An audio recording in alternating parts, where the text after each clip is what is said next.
नाशिक पोलिसांचं पथक आता लीलावती रुग्णालयामध्ये पोहोचलेलं आहे आणि माणिकराव कोकाटेंच्या अटक वॉरंटसह पोलिसांचं हे पथक मुंबईमध्ये रात्रीच दाखल झालंय।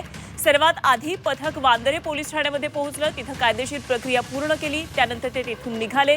पोलिसांचे पथक कोकाटे उपचार घेत असलेल्या लीलावती रुग्णालयामध्ये दाखल झालं। नाशिक पोलीस कारवाईपूर्वी कोकाटे यांचा सध्याचा वैद्यकीय अहवाल पाहून तज्ञ डॉक्टरांचा सल्ला घेणार आहेत आणि त्यानंतर कारवाईबाबतचा निर्णय घेतला जाईल असं सांगण्यात येत आहे।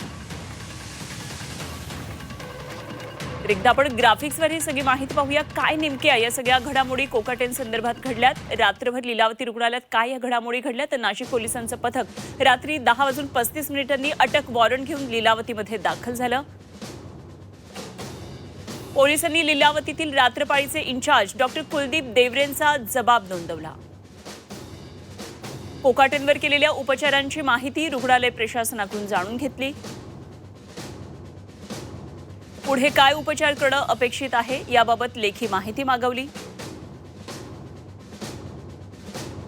नाशिक पोलीस अजूनही लीलावती रुग्णालयामध्ये उपस्थित आहेत असं कळतंय।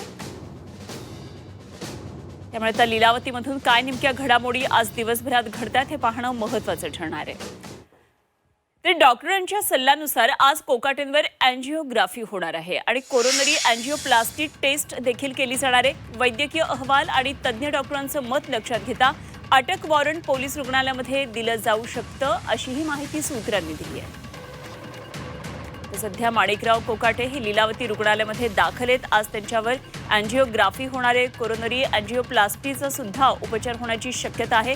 त्यामुळे त्यांच्या आरोग्यासंदर्भात काय नेमक्या घडामोडी घडतात आणि त्याचबरोबर पोलीस सध्या नाशिक पोलीस लीलावती रुग्णालयामध्ये उपस्थित आहेत, त्यामुळे त्यांच्या अटकेसंदर्भातली काही कारवाई होणार का, त्यांच्या आरोग्यासंदर्भात काय नेमकं त्यांचं मेडिकल बुलेटिन येतं यावर अर्थातच पुढच्या सगळ्या घडामोडी अवलंबून असतील।